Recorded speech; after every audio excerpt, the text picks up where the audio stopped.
आप चाहे हिमालय में चले जाइए या अपने घर के गृहस्थ आश्रम में रहिए, आपका मन उस अगर ईश्वर की संगत कर लेगा तो आपके जीवन में वह सारी चीज़ें उतरती हैं और इसका परिणाम बहुत सुंदर होता है। लोगों को लगा कि ऐसा कैसे हो सकता है, क्योंकि हमारा मन तो शिव पे टिकता ही नहीं है। हम टिकाते हैं, बैठते हैं पूजा पे, साफ सुथरे होके धूप अगरबत्ती फूल लेकर बैठते हैं, लेकिन हमारा मन भाग जाता है।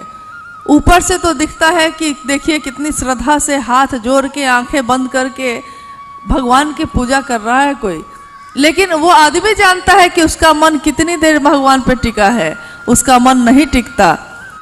अब आइए कि आखिर ये 3 सूत्र जो उन्होंने दिए शिव को गुरु बनाकर, ये 3 सूत्र क्या है? ये 3 सूत्र जिस पे अभी थोड़ी देर पहले अनुभव भी बोल रहे थे, ये 3 सूत्र क्या हैं?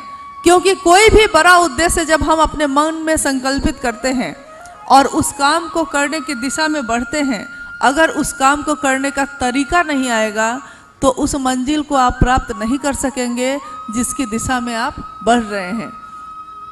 पहला सूत्र जिसमें हम मन ही मन कहते हैं, हे शिव आप मेरे गुरु हैं, मैं आपका शिष्य हूँ, मुझ शिष्य पे दया कर दीजिए। हे शिव आप मेरे गुरु हैं।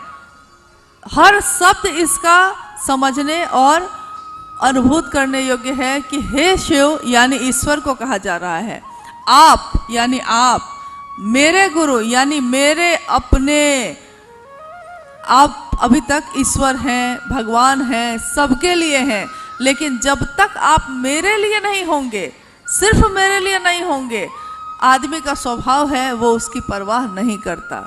इस हॉल में आप हैं, इस हॉल की बुकिंग 1 दिन की है, इस हॉल से आज हम लोग चले जाएंगे, कि आप में से कितने लोग लौट के आएंगे देखने के लिए कि इस हॉल में कहीं कुछ टूट फूट भी गया है क्या, कुछ गंदगी भी है, सफाई की ज़रूरत है? नहीं आएंगे, क्योंकि ये आपका नहीं है, लेकिन जिसका होगा वो आएगा, वो सफाई करेगा, वो जाएगा। सड़क पे हम और आप सब समान रूप से चलते हैं, रेलवे पे चलते हैं, अगर टूट जाती है सड़क, सरकार को कोसते हैं हम, लेकिन क्या हम में से कोई आगे बढ़ता है उसको ठीक करने? क्योंकि वो सबकी है तो मेरी नहीं है, मेरी सिर्फ नहीं है तो हम परवाह नहीं करते, उसका भी है, उसका भी है, उसका भी है। इस चक्कर में पता चलता है कि वो बेचारा किसी का नहीं है। एक छोटी सी कहानी है कि एक राज्य में एक मतलब राजा का राज्य था, अकाल पड़ा, सूखा पड़ा।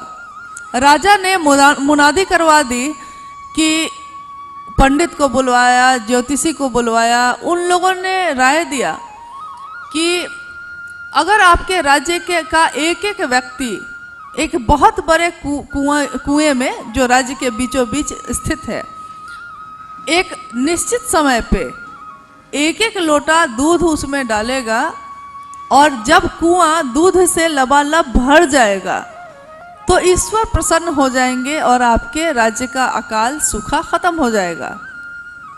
राजा तो राजा होता है, उसको क्या दिक्कत है, उसने तुरंत मुनादी करवा दी। पूरे राज्य में ढिंढोरा पीट दिया गया कि अमुक दिन आना है, सबको 1 लोटा दूध लेके आना है और कुएं में दूध भर जाना चाहिए। जिस दिन ये घटना होनी थी, राजा अपने महल के सबसे ऊपर वाले जगह पे खड़े होकर देखने लगा। देखकर बड़ा प्रसन्न हुआ। उसने देखा कि उसके राज्य के सारे व्यक्ति, लंबी मीलों लाइन लगी हुई है और सारे लोगों के हाथ में बड़ा बड़ा लोटा। राजा प्रसन्न हुआ। उसने सोचा कि देखिए सबने मेरे कहे अनुसार किया तो निश्चित इसका परिणाम वैसा ही होगा जैसा ज्योतिष और पंडित लोग कहते हैं। अंतिम लोटा राजा को खुद देना था। जब सारे लोगों की लाइन खत्म हो गई, जब सबने ये काम कर लिया और राजा अपने लोटे को दूध से भर के लेके जाता है, तो देखता क्या है कि पूरा कुआं भरा हुआ है लेकिन पानी से भरा है। राजा तो अवाक हो गया, स्तब्ध हो गया। उसको लगा ये क्या हुआ। उसने फिर से मुनादी करवाई, अपने राज्य के सभी लोगों को एक जगह इकट्ठा किया। उसने पूछा कि मैंने तो ये कहा था, आपने ये क्या किया। हर व्यक्ति का एक ही उत्तर था। हर व्यक्ति ये कहता था कि मैंने सोचा कि सबने डाला होगा, तो एक मेरे नहीं डालने से क्या पता चलेगा। लेकिन ये दुर्भाग्य ये हो गया कि सबने यही सोचा। सबने यही सोचा कि हम नहीं डालेंगे तो क्या होगा, सब तो डाल ही रहे हैं, काम तो हो ही जाएगा। हमारे आपके बीच भी ऐसा ही घटित हो रहा है। साहब हरिनानंद जी ने कहा शिव को गुरु बनाओ। उन्होंने कहा कि आपका मन टिके और शिव की तरफ चले, इसके लिए मदद लीजिए इन 3 सूत्रों से। पहला, जिसमें आपका मन जुड़ना जरूरी है। किसी भी संबंध में, जिस संबंध के प्रति आपका मन जुड़ाव रखता है, आप उसकी परवाह करते हैं। पति है, पत्नी है, सालों बीत गए, मन नहीं जुड़ा है तो तलाक हो जाते हैं। बच्चा है, बड़ा हो गया, मन से उसके उतर गया कि मेरे माता है, मेरे पिता हैं, तो वो अपने बूढ़े माँ बाप की परवाह करना छोड़ देता है, विदेश की यात्रा पर निकल जाता है। मन से उस भाव का भान ही खत्म हो गया। यानी मन का जुड़ाव सबसे ज़्यादा जरूरी है, तभी आप आगे का कोई काम कर सकेंगे। इसीलिए आपके मन से कहा गया, क्योंकि मन की गति सबसे तेज होती है। अभी आप यहाँ बैठे हैं, आप में से बिहार, यूपी और बेंगलोर, मैसूर सब जगह के लोग दिख रहे हैं। तो अभी आप जहाँ से आए हैं, आपके मन को वहाँ पहुँचने में कितना समय लगेगा। आपने सोचा और आप पहुँचे, लेकिन आपके शरीर को पहुँचने में समय लगेगा। ठीक वैसे ही वो शिव भाव सत्ता है, उससे भाव में ही संपर्क संभव है। उस शिव के पास आपके मन की गति पहुंच सकती है। इस शरीर से उस तक पहुंचना शायद संभव होगा कि नहीं, लेकिन मन से पहुंचना संभव है। तो उन्होंने कहा अपने मन की गति पे ये संप्रेषण दीजिए कि शिव आप मेरे हैं, मैं आपका शिष्य हूँ, मुझ शिष्य पे दया कीजिए। शिष्य किसी का नहीं होता। ये भी थोड़ा ध्यान देने योग्य बात है कि हम में से जितने लोग भी शिव की बात करते हैं, हम सोचते हैं कि ये महादेव वही महादेव हैं जिनकी पूजा होती है, और उनसे सब कुछ करने के साथ ये भी एक काम हम लोग कर लेंगे। तो हम लोग कहते हैं कि चलिए ये भी कर लेंगे। लेकिन आप ये बताइए, एक बच्चा जब स्कूल में अपनी शैक्षणिक शिक्षा लेने जाता है, स्कूल में पढ़ने जाता है, तो वो क्या करता है। क्या उस समय वो किसी का बेटा होगा तो पढ़ाई कर सकेगा। मास्टर अगर उसका पिता भी होगा, तब भी जब तक उसका पुत्र पढ़ना नहीं चाहेगा, वो पढ़ा नहीं सकता। तो उस शिव से हम दया मांगते हैं कि हे शिव आप मेरे गुरु हैं, मुझ शिष्य पे दया करिए ताकि मैं आपके दिए हुए काम को कर सकूं। गुरु का आदेश है दूसरा सूत्र, जो आपने सुना, मंडल सर ने कहा। आप में से कितने लोगों ने ध्यान से सुना मुझे नहीं पता, लेकिन मैं खुद सुनती हूँ, इसलिए मुझे लगा आपने भी सुना होगा। दूसरा सूत्र जहाँ आया था, जहाँ कहा गया था कि तुम जो करते हो तुम दूसरे को नहीं कहते। यानी गुरु का आदेश ये था कि शिव के गुरु स्वरूप की चर्चा की जाए, इस दुनिया में की जाए। गुरु आदेशित कर्म, गुरु आदेश का क्या महत्व होता है, आइए हम लोग इसका भी बहुत सारे उदाहरण हैं इतिहास में। एक धौम्य नाम के ऋषि थे, उनके गुरुकुल में एक शिष्य था, उनका बहुत सारे शिष्य थे, लेकिन जो शिष्य गुरु की बात ज़्यादा सुनता है, स्वाभाविक है गुरु भी उसको ज़्यादा प्रेम करते हैं। तो आरुणी नाम का शिष्य था वो। अंधेरी रात थी, एक रात ऐसी आई जो काफ़ी अंधेरी थी और बारिश हो रही थी। खेत थे, आश्रम के खेत होते हैं जिसमें अनाज उगते हैं, सब्जियां उगती हैं, उसी से आश्रम का काम चलता है। तो तेज बारिश होने लगी, तूफानी रात आ गई। गुरु ने आरुणी को बुलाकर कहा कि आरुणी खेतों पे चले जाओ और देखना खेत की मेर टूटनी नहीं चाहिए। बस गुरु ने इतना ही कहा। रात बीत गई, पूरी रात गुजर गई, आरुणि वापस नहीं आया। जब वापस नहीं आया तो गुरु को चिंता हुई, तो गुरु अपने शिष्य की तलाश में चले। कहा भी जाता है कि गुरु शिष्य की तलाश करते हैं। साहब ने शिष्यानुभूति में लिखा है कि गुरु शिष्य की तलाश करते हैं। तो गुरु आरुणि की तलाश में चले कि कहाँ रह गया मेरा शिष्य, मैंने जो कहा वो करके लौटा नहीं। जब वहाँ जाते हैं वो खेतों में, तो देखते हैं रात की बारिश में खेत की मेड़ टूट गई है और टूटे हुए मेड़ पे आरुणि अपने शरीर को ही लेटा हुआ है, शरीर लेटा हुआ है उसका। अब गुरु अवाक हो गए, उन्होंने अपने शिष्य को उठाया, गले से लगा लिया, ये क्या किया तुमने? तो आरुणि ने कहा कि मैंने बहुत कोशिश की, तन मन से बहुत कोशिश की कि ये बांध नहीं टूटे, मतलब खेतों की मेड़ नहीं टूटे गुरु, लेकिन जब अंतिम उपाय अब मेरे पास मेरा ये शरीर था तो मैंने सोचा कि अब मैं इसी का सहारा लेता हूँ, और वो लेट गया। गुरु आदेशित कर्म, गुरु खुद नहीं आते, शिष्यों को करना होता है। तो गुरु आदेशित ये कर्म है दूसरा सूत्र, जिसमें शिव के गुरु स्वरूप की चर्चा दूसरों से करने के लिए कही जाती है। और ये हम और आप जो करने जाते हैं, तो हम में से बहुत लोग सोचते हैं कि वो आदमी ठीक होगा, उससे बात करना ठीक होगा, क्योंकि दूसरा तो बहुत बड़ा आदमी लग रहा है, पता नहीं वो मेरी बात सुनेगा या नहीं सुनेगा। लेकिन हम लोगों ने खुद देखा है, एक कर्नल के यहाँ खाना बनाने वाली महिला, जब उस कर्नल की बेटी बीमार हो गई और वो महिला सोचती थी कि मैं तो इनके यहाँ खाना बनाती हुई तो मेरी बात सुनेंगे ही नहीं, लेकिन उसने साहस करके कर्नल को कहा कि थोड़ा महादेव को गुरु मान के देखिए ना सर, सब डॉक्टर फेल कर रहे हैं, हो सकता है कुछ हो जाए। दुख में आदमी बड़ा नहीं होता, जब दुख पड़ता है तो सारे बड़ा होना भूल जाता है आदमी। दुख जब पड़ता है तो नंगे पांव शिवलिंग पे जाके माथा पटकते हैं, लेकिन जब शिव सुख में होते हैं तो गाड़ियों से मंदिरों के आगे से गुजर जाते हैं। तो देखिए, दुख आपको अपने असली रूप में ले आता है, जो हम हैं, जो आप हैं। तो उस समय उन्होंने शिव को गुरु माना, और जब इसका बहुत सुंदर रिजल्ट हुआ, तुरंत ही इसका परिणाम आया, उनके मन में विश्वास बढ़ा और वो आगरा से साहब से मिलने रांची आए। आने के बाद उन्होंने अपनी उस मेड को भी लाए जो खाना बनाती थी, और उन्होंने कहा इसने मुझको शिव का शिष्य बनाया, मैं नहीं जानता था साहब।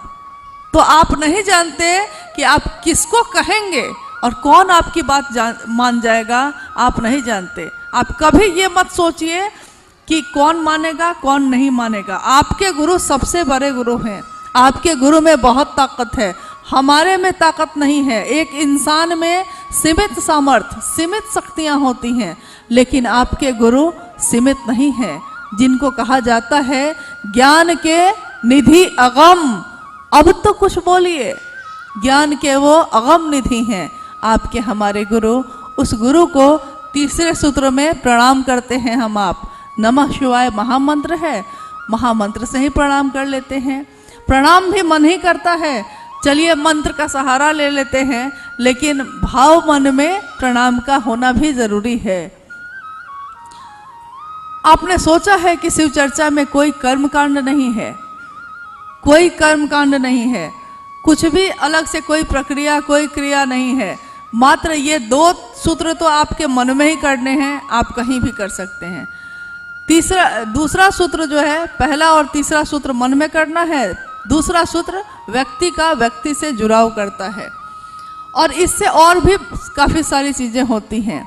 हमारे परिवार में, हमारे समाज में जाति, धर्म, लिंग, वर्ण, पुरुष स्त्री का जो भेद है, वो भेद भी खत्म होता है और एक स्वस्थ समाज का निर्माण होता है, जिसमें शिव होते हैं और जो सत्य हैं, जो सुंदर हैं, जो सबको शिव जैसा बना सकते हैं, जो सामर्थ्यवान हैं, जो आपको हमारे मन को अपनी तरफ खींच कर ले जा सकते हैं। गुलाब के फूल को हम मसल सकते हैं, क्योंकि गुलाब कोमल है, सुंदर है, सुगंधित है। लेकिन क्या आपने कभी कांटों को मसला है? नहीं मसला होगा, क्योंकि कांटों को मसलिएगा तो लहूलुहान कर देगा। ठीक वैसे ही शिव गुरु के रूप में गुलाब की तरह ही हैं, सुगंधित हैं, पुष्पित हैं। और मसलिए तब भी सुगंध देते हैं, तोड़िए तब भी सुगंध देते हैं, पैरों में छोड़ दीजिए तब भी सुगंध देते हैं। शिव सुगंध के सिवा कुछ नहीं देते।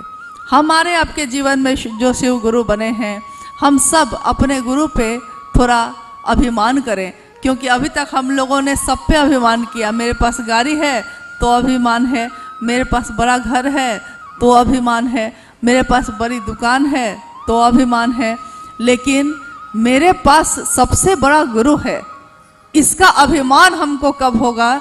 जब हो जाएगा तो आप चुप नहीं बैठिएगा, आप गली गली जाके कहिएगा, जिस तरह मीरा रानी गली गली घूम गई और गीत बने कि मीरा रानी दीवानी कहाने लगी, वो तो गली गली हरि गुण गाने लगी। महलों में पली बन के जोगन चली, मीरा रानी दीवानी कहाने लगी। रानी थी वो, लेकिन ईश्वर के प्रेम में दीवानी बनकर, जोगन बनकर गली गली घूम गई। आज दुनिया उसको प्रणाम करती है, दुनिया उसका सम्मान करती है। रानी होकर जो उसने नहीं पाया था, रानी का वैभव होकर पाया है। आज शिव की चर्चा गली गली करने में आपको शर्म आती है, आपको संकोच होता है। मेरा अनुरोध होगा कि इससे सुंदर बात आज तक दुनिया में नहीं हुई है। सब ने अपनी अपनी बात कही, सब आए सब गए, लेकिन किसी ने ये नहीं कहा था कि हर व्यक्ति अधिकार रखता है शिव का शिष्य होने का।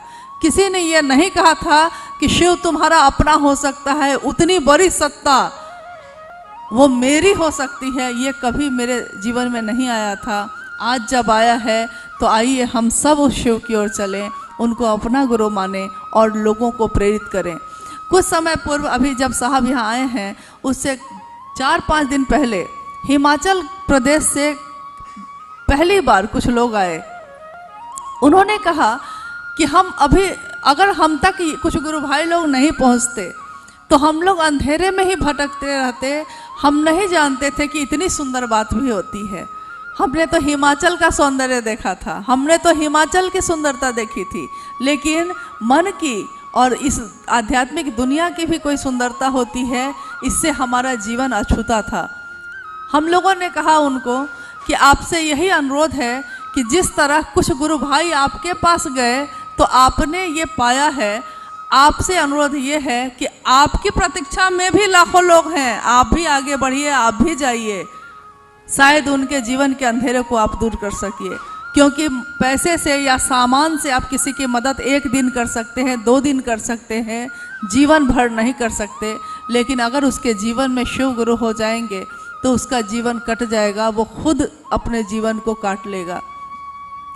तो हम सब उस महादेव से दया मांगते हैं, साहब दीदी से आशीर्वाद मांगते हैं, और चूँकि मांगना हमारा स्वभाव है। साहब ने कहा 2 दिन पहले वहाँ जो 28 को एक संगोष्ठी हुई, उसमें कहा कि ईश्वर ने कहा भक्त से हमेशा मांगने ही आते हो, कभी मिलने भी आया करो। तो मांगना हमारा स्वभाव हो गया है, तो थोड़ा मिलने का भी स्वभाव विकसित कर लें, महादेव की दया होगी तो ये भी हो जाएगा। चलिए आज हम सब अब साहब के जन्मदिन के शुभ अवसर पर, जिस उद्देश्य के निमित्त इस दुनिया में उन्होंने जन्म लिया, ये उनके वाणी से सुने और अपने जीवन को विस्तार दें, अपने जीवन को महादेव के इतने बड़े गुरु कार्य के संकल्प के निमित्त थोड़ा सहयोग दें, थोड़ी सहभागिता दें। एक बूंद ही सही, लेकिन दें। अभी तक हम लोगों ने लिया है शिव से, दिया कुछ भी नहीं है। आप सभी के चरणों में मेरा प्रणाम।